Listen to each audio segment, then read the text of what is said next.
Hello गाइजहरु, आज विशेष एउटा भिडियो लिएर आएको छु।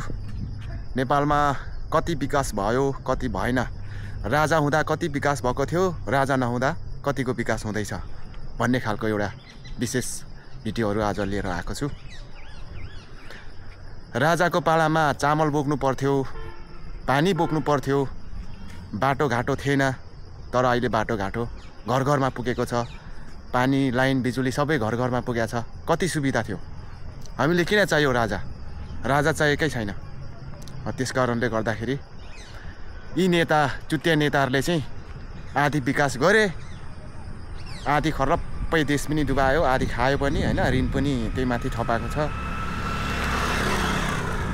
अनि भन्दै यो भर्खरै यो पिच बाटो भर्खर बन्दै गरेको र बनिसकेको भर्खरै। विकास चाहिँ नभएको होइन, भएकै हो। तर अहिलेको नेताहरूले चाहिँ देशमा के भन्नु र, अब डुबाउँदैछ कि अब उकास्दैछ, त्यो चाहिँ तपाईँहरूले नै थाहा हुन्छ होइन। विकास जे होस् आदि जस्तो नेपालमा भयो, यसमा हामीले दुखमन गर्नुपर्छ भन्ने छैन। किनकि धेरै स्वर्ग जस्तो अहिले हाम्रो देशमा